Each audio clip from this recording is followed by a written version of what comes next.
हे friends, स्वागत है आप सभी का movie stock movie explain channel पे, जिस पर आज मैं रिकैप करने वाली हूँ 12 मंकी के सीजन 1 के पार्ट 2 को। तो चलिए अब आपका टाइम बिल्कुल भी ना वेस्ट करते हुए शुरू करते हैं इस वीडियो को, वो भी स्पॉइलर वार्निंग के साथ। लेकिन उससे पहले मेरी एक छोटी सी रिक्वेस्ट, वीडियो को लाइक, शेयर और चैनल को सब्सक्राइब करने की।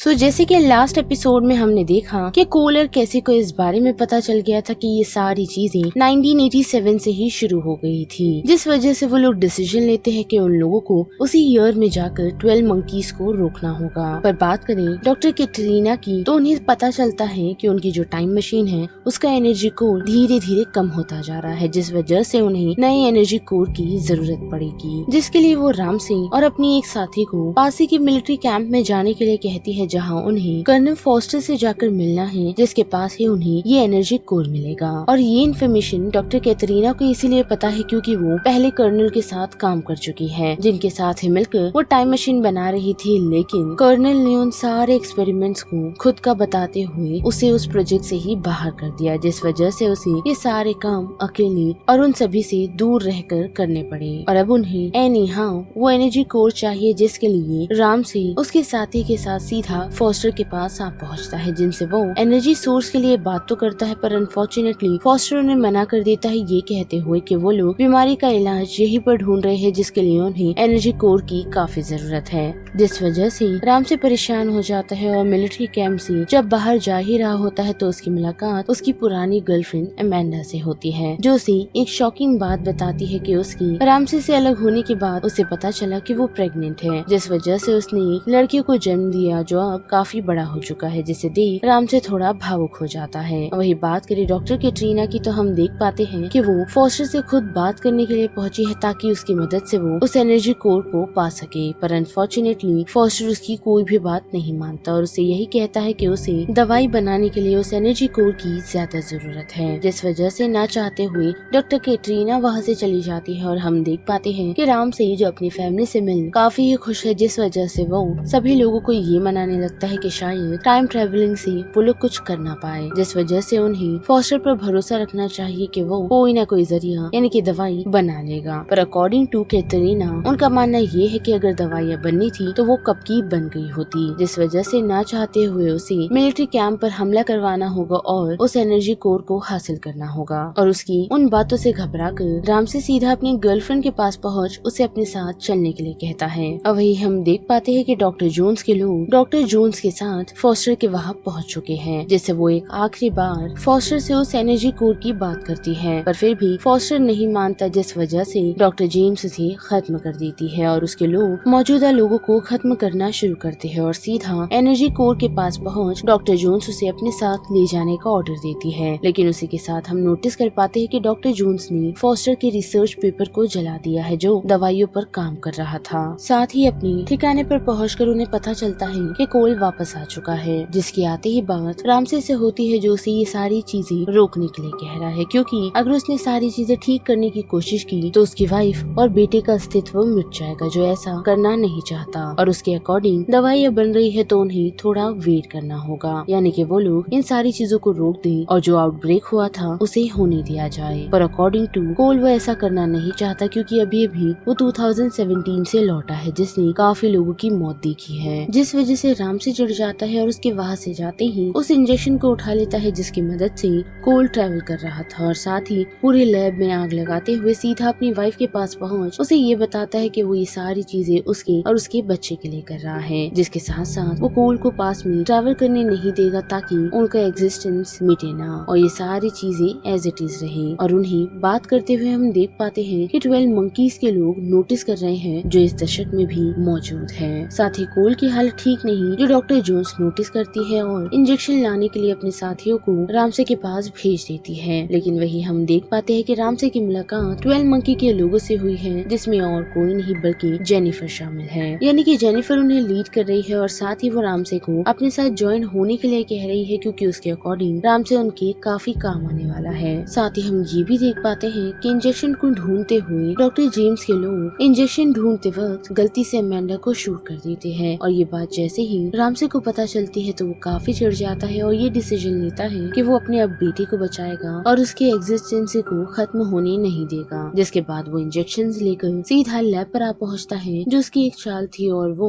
उन सभी को चकमा देते हुए पहले तो लैब में घुसता है जिससे जोन्स बचने में कामयाब होती है। साथ ही रामसे 1987 में ट्रेवल कर जाता है ताकि वो इस आउटब्रेक को होने दे, जिसे रोकने के लिए जोन्स उसके जाते ही यानी कि रामसे के जाते ही कोल को रेडी करती है और उसे इंजेक्शन लगाती है, यही बताते हुए कि शायद इस टाइम जंप के बाद उसकी बॉडी पूरी तरह कोलैप्स कर जाए, जिस वजह से ये उसका एक लास्ट जंप होने वाला है। और अपनी जान की फिक्र न करते हुए कोल इस जंप को करने को भी तैयार हो जाता है। और 1987 में ट्रेवल करते ही हम देख पाते हैं कि कोल सीधा लीलैंड के पास आ पहुंचा है और नोटिस कर पाता है कि वो उसी डेडली वायरस को खरीदने का डिसीजन बना रहा है, जिसे रोकने की कोशिश में वो लग तो जाता है पर अनफॉर्चुनेटली कामयाब नहीं होता, क्योंकि उसी मौके पर राम से पहुंच उसे शूट कर देता है। और उन दोनों की ये लड़ाई देख लीलैंड उस डेडली वायरस को परचेज करने के लिए रेडी हो जाता है, यानी कि लीलैंड ने उस डेडली वायरस को इसी वजह से परचेज किया क्योंकि उसने दो लोगों को उसके लिए लड़ता देखा है जो शायद उसके लिए काफी फायदेमंद हो सकता है, यानी कि उन दोनों की फाइट के कारण ही लीलैंड ने उस वायरस को बाय किया है। जिसके साथ साथ हम ये भी देख पाते हैं कि रामसे को जेल हो जाती है, वो भी कोल को मारने के जुर्म में। पर जेल में उसे ओलिविया नाम की एक लेडी का लेटर आता है जो उसे और उसके फ्यूचर की सारी सिचुएशन के बारे में जानती है और साथ ही उसे अपने साथ काम करने के लिए कहती है और अपने बेटे के एग्जिस्टेंसी को बचाने के लिए राम से 12 मंकीज में शामिल होने का डिसीजन बना लेता है। जिसके बाद ये कहानी 1995 में जंप लेती है, जहां हम देख पाते हैं कि राम से जेल से निकल चुका है और उसने ऑफिशियली 12 मंकीज की टीम को ज्वाइन कर लिया है, जहां वो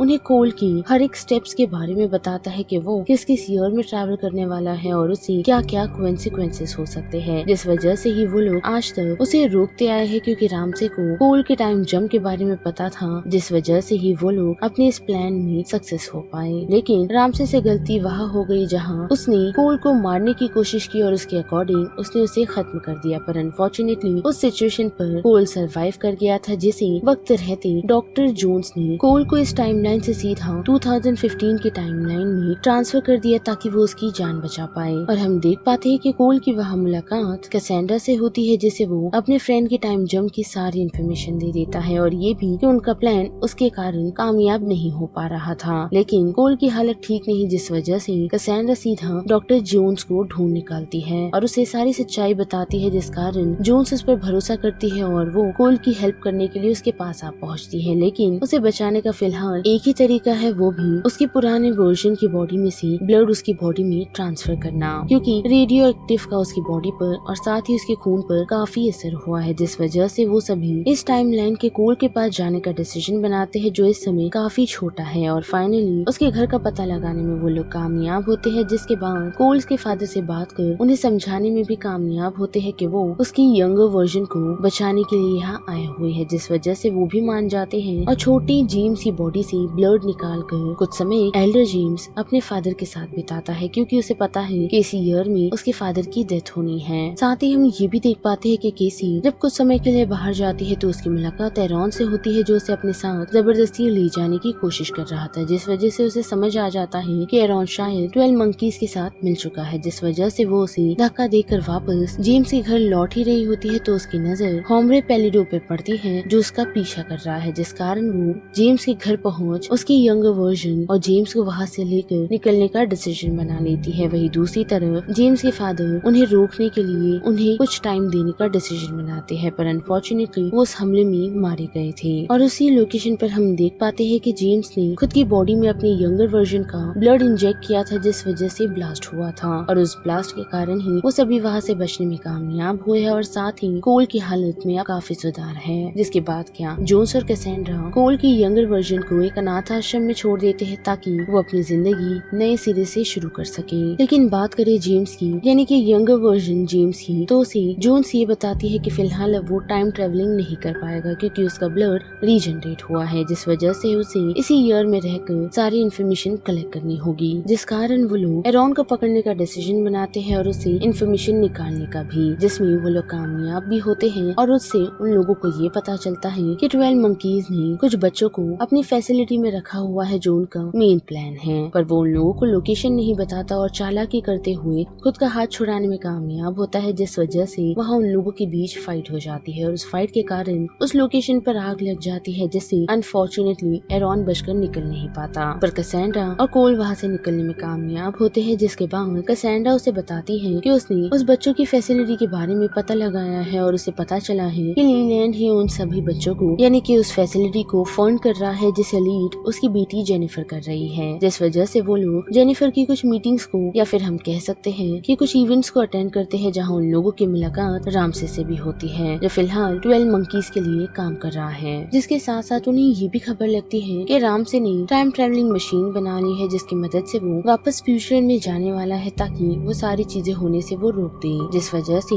रामसे को रोकने के लिए कोल और कैसेंड्रा उसकी उस लोकेशन पर आ पहुँचते हैं जहाँ टाइम मशीन देख वो लोग काफी हैरान है और साथ ही रामसे कोल को देखकर काफी हैरान है कि वो जिंदा है। जिसके बाद वो उसे बताता है कि उसने किस तरीके से यह टाइम मशीन को बनाया है, जिसकी मदद से अब वो अपने फ्यूचर में वापस जा सकता है और ये सारी चीजें होने से उसे नहीं रोकनी है ताकि वो उसके बच्चे की एग्जिस्टेंसी को खत्म ना करे। लेकिन वही हम फ्यूचर में देख पाते हैं कि डॉक्टर जोन्स के पास यानी कि उसके लोगों पर कुछ लोग हमला कर रहे हैं, जिसे वो लोग रोकने में कामयाब नहीं हो पा रहे हैं, क्योंकि वो शख्स कोई आम इंसान नहीं दिखने में बल्कि नीले रंग के है, जो फाइनली उसकी टाइम मशीन तक पहुंचने में भी कामयाब होते हैं। पर डॉक्टर जोन्स चालाकी दिखाते हुए टाइम मशीन में बॉम्ब लगा देती है और उन्हें कहती है कि अगर वो लोग एक कदम भी आगे बढ़ाएंगे तो वो इस मशीन को पूरी तरह तबाह कर देगी। अब वही प्रेजेंट में हम यानी कि 2015 में हम देख पाते हैं कि कैसेंड्रा और कोल फाइनली रामसे को रोकने में कामयाब होते हैं, जिसके बाद कैसेंड्रा ये डिसीजन लेती है कि उन्हें रामसे को खत्म कर देना चाहिए ताकि ये सारा सिलसिला आगे बढ़े ही नहीं। पर रामसे उसे ये रिवील करता है कि उसे मारने से ये सारी चीजें रुकने वाली नहीं, क्योंकि इस प्लान का मास्टरमाइंड वो नहीं बल्कि कोई और ही है, जिस वजह से वो थोड़ी डिसअपॉइंट हो जाती है। पर फिर भी उसे मारने का वो डिसीजन बना लेती है और जैसे ही शूट करती है तो रामसे का शख्स उस पर भी हमला कर देता है, जिस वजह से दोनों ही घायल हो जाते हैं। और रामसे कोल से ये कहता है कि अगर उसे कैसेंड्रा की जान बचानी है तो उसे जोन्स के पास भेजना होगा ताकि वो उसकी जान बचा पाए, जिस वजह से वो उसकी बात सुन कैसेंड्रा को इंजेक्ट करते हुए उसे फ्यूचर में ट्रैवल करवा देता है। वही हम रामसे को देख पाते हैं, जिसे देख कोल को बिल्कुल भी अच्छा नहीं लग रहा, लेकिन कोल उसे कहता है कि उसके बेटे को बताना कि उसने उसे बचाने के लिए सब कुछ किया और साथ ही वो उसे काफी प्यार भी करता है। जिसके बाद वो अपने दोस्त को गुड बाय कहकर वहाँ से निकल जाता है। जिसके बाद हमें ओलिविया दिखाई जाती है, जिसके सामने 12 बच्चे रखे हुए हैं और उनका ये प्लान है कि वो लोग उन बच्चों को बड़े करेंगे जो उनके फ्यूचर में काफी काम आने वाले हैं। और जो शख्स हमें फ्यूचर में नीले रंग के नजर आते हैं वो यही 12 बच्चे होते हैं जिन्हें ओलिविया ने यानी कि 12 मंकी ने बड़ा कर ट्रेन किया है। साथ ही उसे फ्यूचर की और साथ ही प्रेजेंट की सारी इन्फॉर्मेशन थी, जिस वजह से उसने ये सारी चीजें प्री प्लान की, क्योंकि कोल 2015 में ही अटका रह जाएगा, रामसे की डेथ हो जाएगी और फ्यूचर में उसके ये 12 बच्चे टाइम मशीन पर कंट्रोल बना लेंगे। लेकिन हम देख पाते हैं कि कोल कुछ ऐसा कर देता है जिस वजह से ओलिविया का प्लान फिर से डगमगाना शुरू कर जाता है, क्योंकि हम देख पाते हैं कि कोल ने अपने दोस्त को मरने के लिए नहीं छोड़ा बल्कि उसने उसे अपने साथ ले गया है। वही हम फ्यूचर में भी देख पाते हैं कि वो 12 बच्चे जोन्स को मारते नहीं बल्कि उसे अपने साथ ले जाने का डिसीजन बनाते हैं, पर जाने से पहले केसी वहाँ टाइम ट्रेवल कर जाती है। जिसके बाद 2015 में हम देख पाते हैं कि जेनिफर प्लेन में सारे वायरस को लोड करवा रही है और वो जल्दी इस वायरस को पूरी दुनिया में फैला देगी। और यहाँ पर 12 मंकी का ये सेकंड पार्ट का रिकैप खत्म होता है, जिस बारे में अब आप सभी की क्या राय बनती हो इसे लेकर आप मुझे कमेंट सेक्शन में बता सकते हो। साथ ही वीडियो पसंद आई तो वीडियो को लाइक शेयर और चैनल को सब्सक्राइब करना मत भूलिएगा। बाकी मैं मिलूंगी आपसे फिर किसी मूवीज या सीरीज के रिकैप के साथ। तब तक के लिए आप मूवी एक्सप्लेन चैनल के बाकी वीडियोस को एंजॉय कीजिए। Till then bye.